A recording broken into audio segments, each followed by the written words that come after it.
Amigos de P1, bienvenidos. Estamos en la República Oriental del Uruguay. Ya vinimos desde la semana pasada mostrándoles esta parte del automovilismo, de la otra orilla del Río de la Plata respecto a nuestro país, que es Argentina, en esta intención de P1 de seguir saliendo a mostrar el automovilismo de otras partes del mundo. Y así como la semana pasada mostramos el superturismo uruguayo, una categoría tan pujante, que realmente está entregando grandes espectáculos y tiene una organización tan interesante, esta semana nos quedamos en Uruguay para mostrarles la primera parte de la historia de acaso el piloto uruguayo más sobresaliente de todos los tiempos, que es José Pedro Pasadori.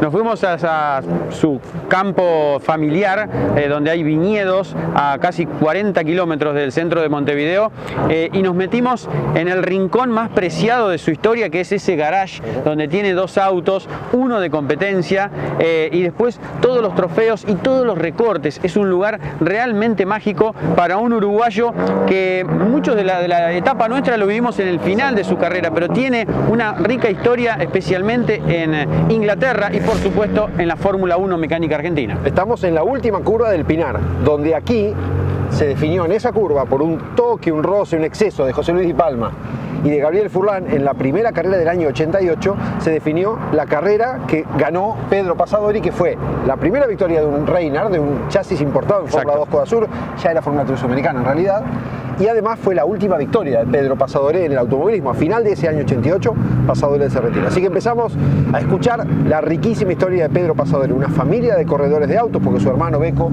falleció en Buenos Aires en el 64, cuando él apenas corría en karting. Exacto. Y siguió el legado después a través de toda su historia. Primera parte de Pasadori.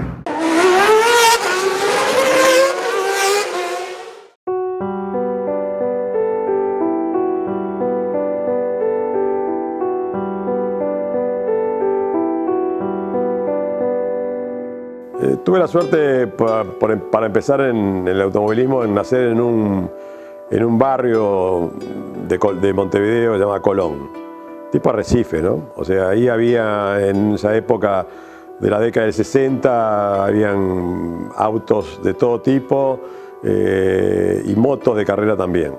Mis hermanos fueron todos deportistas, mi hermano Carlos en bicicleta, mi hermano Horacio también en la parte de ciclismo y también en la parte de deporte de automovilismo con Beco, que Beco fue lo mejor que hubo en el automovilismo uruguayo en esa década del 60, corriendo con una Ferrari, corriendo en Argentina, corriendo en Interlagos, aquellos rioplatenses que ya se hacían en esa época. Y bueno, y ahí empecé yo, en el 62, por ahí, con un karting, ya que en Colón había varios karting. Y ahí empecé a correr, a escondidas la primera carrera, estábamos en casa comiendo y yo tenía el carcito pronto que me lo había llevado un amigo a un canal de televisión, que era el canal 10, donde estaba, recién salían las primeras televisivas en Uruguay, ¿no? Y se hacía una carrerita de kart los sábados de tarde. Yo salgo del mediodía de casa y digo, no, me tengo que ir porque un amigo corre en kart, no sé cuándo.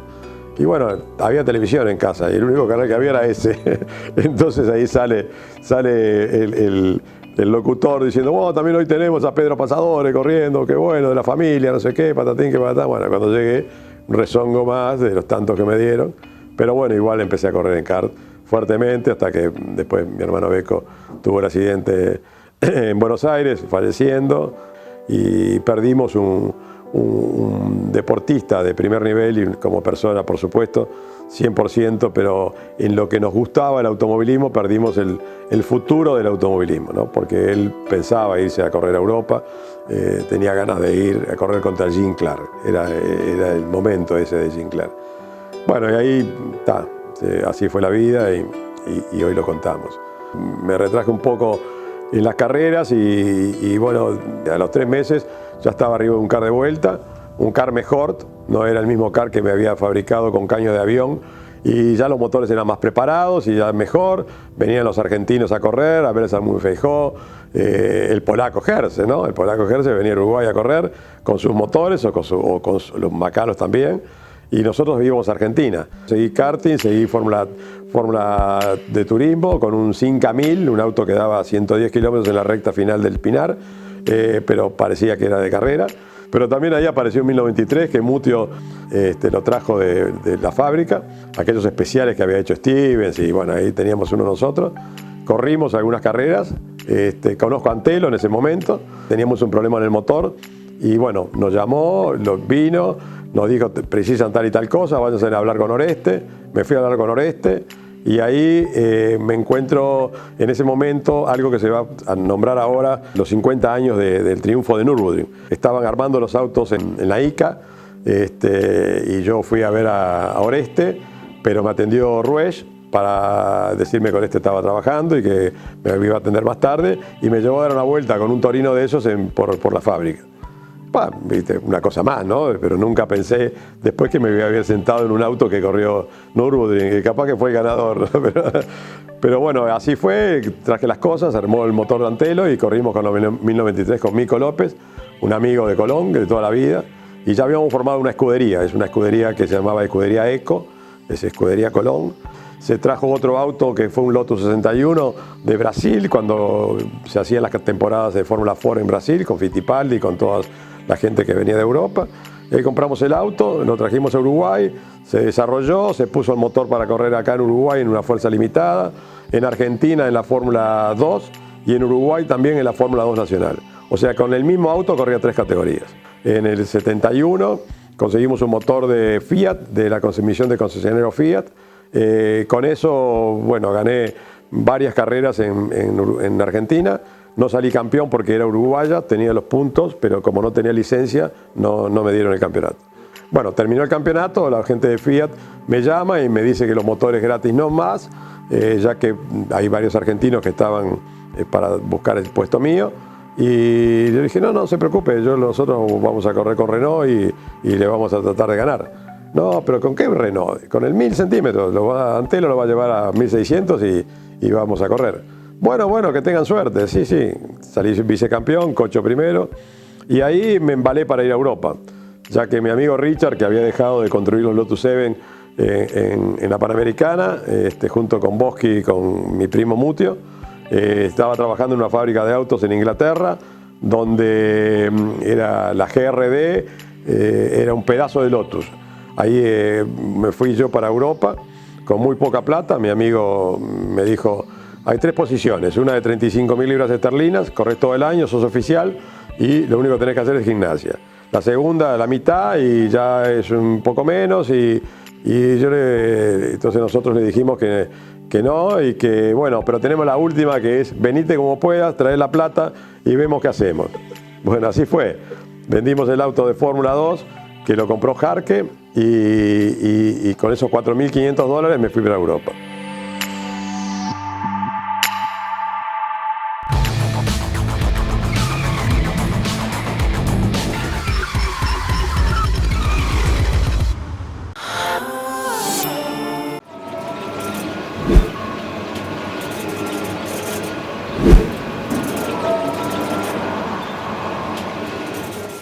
cdmauto.com. Repuestos originales y alternativos para vehículos importados. Desde hace 12 años, directo desde Estados Unidos a Argentina y ahora también a Chile. cdmauto.com.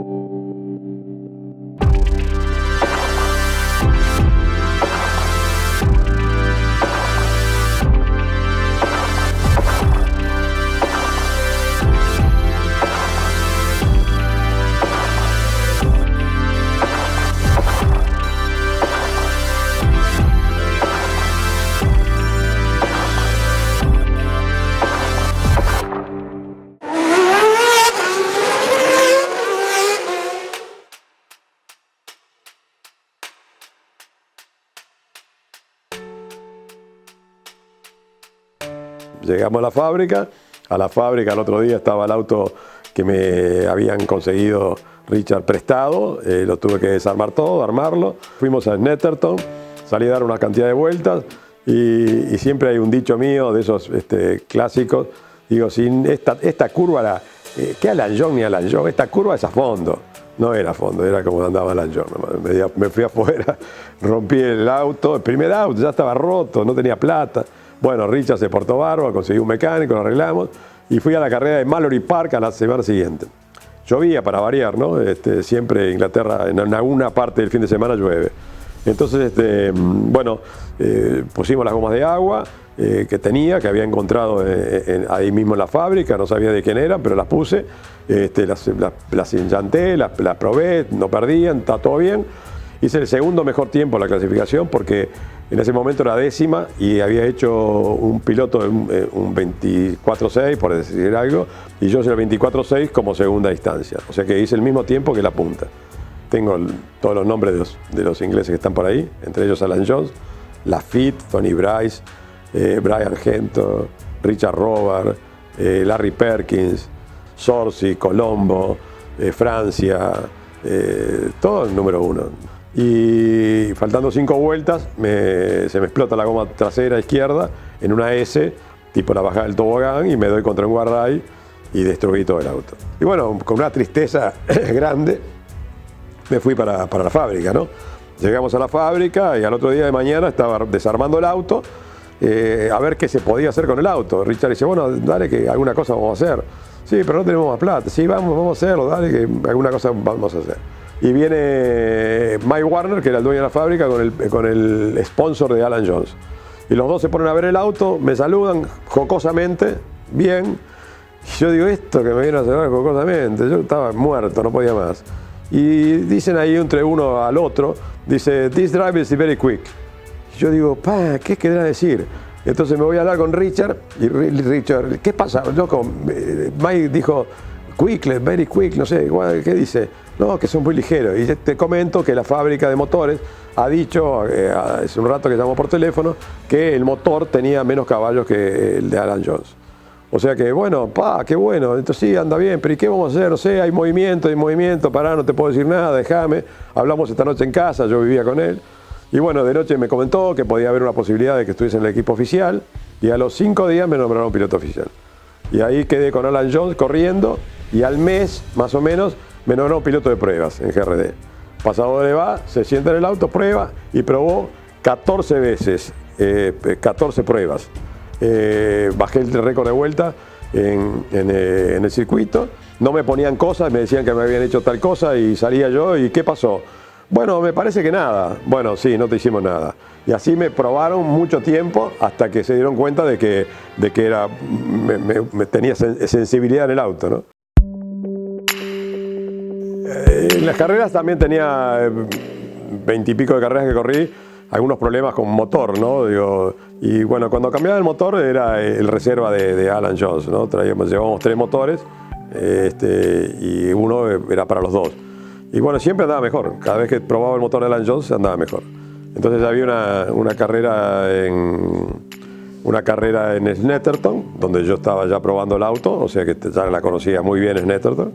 Hacía pruebas de 200 millas, 150 millas, o sea que tenía muchas vueltas en Snetterton para poder saber bien qué es lo que tenía que hacer. Cuando era oficial no hacía nada, en ese momento hacía un poco de gimnasia, iba a ver castillos, iba a ver cosas lindas de la Inglaterra y me fui a buscar los motores. Me mandaron a buscar los motores y me fui a buscar los motores. Hola señor, ¿cómo le va? Hello, baby. Me dieron los motores. Dice engine is for Jones, dice engine for you, ok, very nice, gracias. Y me voy a la camionetita que tenía y en la mitad del camino digo, voy a mirar cómo son los motores. Miro los motores y había un cartelito que decía Jones y otro que decía Pedro.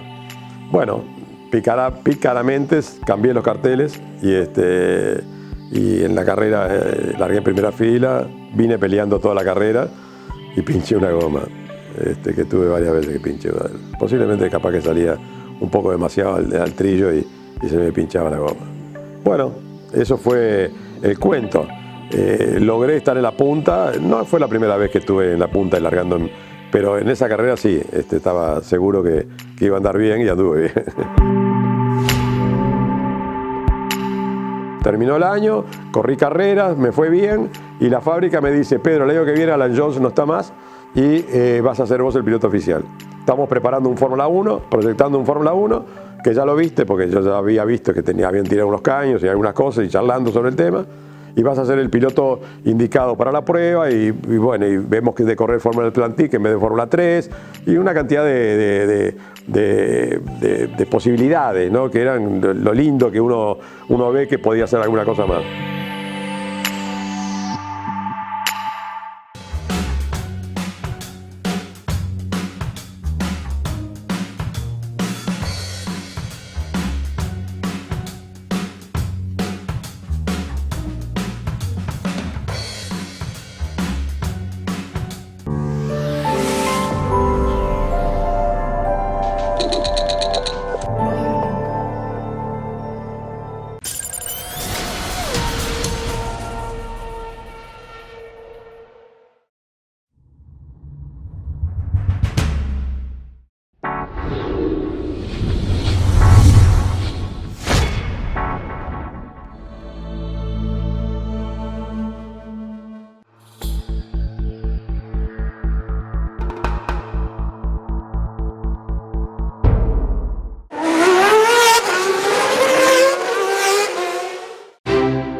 Me voy al otro año, pero ya me llama Richard por teléfono y dice, no, Inglaterra no, vas a Italia, porque en Inglaterra está el problema del petróleo y no sabemos bien qué va a pasar y no hay posibilidad de patrocinarte.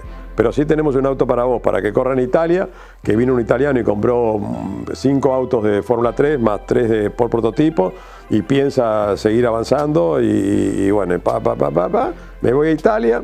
Llego a Italia con $200. Esos $200 fue lo único que había conseguido para poder ir a Italia y el pasaje de ida, que me lo daba Air France.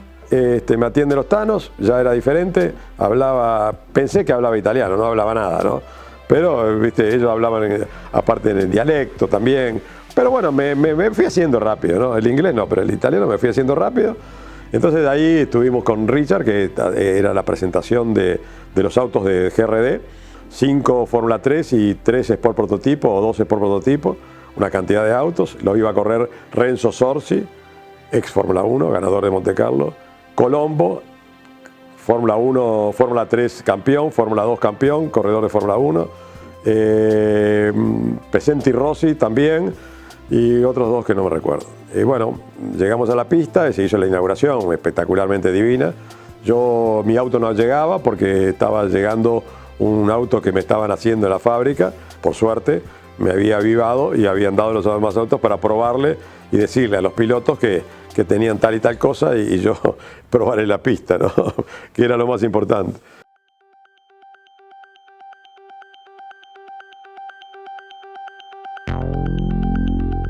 Entonces cuando llega mi auto, bueno, voy al circuito, empecé a andar muy bien, enseguida en este caso.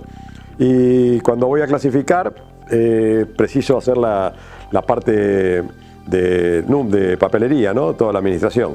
Entonces en ese momento voy y me piden la autorización inglesa, señor Pasadores, la autorización inglesa. Y estaba mi secretario al lado, que era el de la Monseglio Escuadra Corsa. Y le digo, ¿tú aveva? No soy. Hasta que pasaron 2 o 3 minutos, empezaron a salir, a clasificar, era 30 minutos de clasificación, y ahí aparece la autorización inglesa. Bajo de una torre, me empecé a sacar la ropa porque todavía no tenía el equipo y llegué al box de calzoncillos, me estaban esperando con el equipo, me puse el equipo, salí y di 6 vueltas y hice el segundo mejor tiempo. Sandro Sinotti fue el mejor y segundo yo. La serie la gano yo y la gana Sinotti y la final veníamos yo chupado atrás de él, todas las vueltas igualito, al costado, para allá, para acá, buscándole, hasta que en un tornante, como dicen los tanos, en un retome, erra un cambio. Y le meto el auto para adentro, la próxima curva era mía, y le gano la vuelta. Y faltaban 2, me quiso hacer lo mismo, no pudo, no nos tocamos y ganó la carrera. O sea que fue muy, muy interesante. Para mí, 100%, pero para los tanos fue tocar el cielo con las manos. La primera vez que se corría en Europa, en Italia, con ese auto, y a la vez era el negocio de ellos vender los autos. O sea que el auto estaba en condiciones porque Pasadores, que no conocía el circuito, que no conocía nada, vino y ganó la carrera, ¿no? Después los titulares de los diferentes diarios que salían, cuando corríamos a la otra carrera, que fue a los 15 días o 20 meses, un titular decía: Il nostri contra Pasadores. Monte Carlo me fue muy mal, habían equivocado en la puesta a punto del motor, y me clasifiqué muy atrás y choqué en la primera curva, como es normal en Monte Carlo cuando largas atrás. Y bueno, llorando en la playa varias horas hasta que llegué a Italia y el Monseglio le había dado un preinfarto por todo ese acontecimiento. Y tuvimos 2 semanas, Richard porque iba a ser la fábrica y yo porque quería seguir corriendo. Bueno, nos invitó a la cena, una cena en su casa. Era el padrino, ¿no? Era un señor gordo, se sentaba siempre en la punta de la mesa, tomaba vino, comía. Era bárbaro, Tano divino. Y entonces me dice, bueno, Pedro, tú, domani parte para Inglaterra a buscar todo lo que se rompió y vamos a hacer otra carrera en Nürburgring, que es la próxima carrera que podemos llegar porque tenemos que armar el auto de vuelta. Cuando llegué a Nürburgring me encontré con una cosa que nunca me imaginé, ¿no? Digo que realmente todos sabemos que es largo, que tiene muchas curvas y que es difícil de recordarlo, pero bueno, empecé a buscar soluciones para salir. Lo único que tenía era la moto. Estamos ahí, de repente viene Alex Díaz Ribeiro y me dice, está Emerson, que va a correr una interserie. Entonces, Emerson, vamos. Entonces fuimos a fondo a buscarlo y nos dice, sí, dale, que yo voy a salir ahora y los voy a llevar, no tengo problema. En el repechito ves la casa, tenés que doblar a la derecha. Cuando ves la casa, tenés que doblar el techo de la casa, doblás a la derecha. El carrusel por adentro, a fondo. El palo es la medida cuando salís, el palo de teléfono que está ahí. Seguíamos, las 3 curvas famosas de Fangio. La primera a fondo, la segunda levantá y la tercera a fondo. No vayas a hacer la segunda ligero porque te vas al diablo. Mirá las huellas, decía. Yo había clasificado con un juego de gomas que era lo único que traía de la fábrica y ya había dado las 3-4 vueltas, había dado 100 kilómetros, muy exigentes. Las gomitas estaban más o menos, no estaban paradas. Y no teníamos plata del equipo para comprar. Entonces le digo a Alex, Alex, ¿tenés gomas de más? Sé que tenés un juego más. Sí, tengo. Dice, ¿qué precisas? Sí. Te cambio por unos portamasas que tengo aquí. Bueno, dale. Entonces se lo cambié por 2 portamasas y no sé qué otra cosa más. Y me agarré 4 gomas nuevas. Yo no lo sufría ni tenía vergüenza de pedir. No tenía problema de que porque esto tenía, porque fíjate, yo estaba corriendo, quería correr, necesitaba correr y buscaba las soluciones para poder hacer las cosas, ¿no? Como me contraté el restaurante para que me diera la comida, como el hotel se lo bajé de 4 estrellas a 2 estrellas y después me fui a vivir con alguien que me ofreció un departamento y viví ahí y bueno, iba y venía, la moto era lo único que tenía, ropa no me compraba, y era mi vida, ¿no? Era la vida que todos decimos, ¿no? Digo, creo que todos los pilotos que se sentaron acá dijeron, yo voy a correr, ¿no? El otro día sentí aquí que no me pusieron la bandera argentina y bueno, mala suerte, pero yo estoy corriendo. Entonces esas cosas son de ganas de hacerlo, ¿no? Y bueno, y así fue, terminé las 3 vueltas que eran los 100 kilómetros, sí, 100 kilómetros, y entré noveno, bien, o sea, había clasificado también por ahí, entre los 10. Fuimos a correr a la Lotería de Monza, en la Lotería de Monza me va muy bien, hice la pole, gano la serie y en la final, ahí me toca alguien de atrás, me hace hacer un trompo y quedé allá, por último, ¿no? Y bueno, me enderecé el auto, salí, no se paró por suerte, y salí, los corrí y quedé cuarto. Y ahí nos fuimos a Casale de vuelta, otra carrera más, entre tercero, se acabó el año. Bonseglio también se estaba acabando uno de los negocios que era el de Suzuki y estaba complicado y me dijo, Pedro, no podemos hacer más, no sé cuánto. Y ahí llega un primo mío y me auxilia con $100 y bueno, y seguí hasta que me vine para Uruguay y no pude volver, ya que la parte económica no la conseguí y también la bodega, la familia me dijo de que Pedro, te precisamos y bueno, me quedé, no insistí más y me quedé. Y otro caso más, Mauro, de pilotos del Río de la Plata, ahora ya no es ni siquiera un tema de Argentina.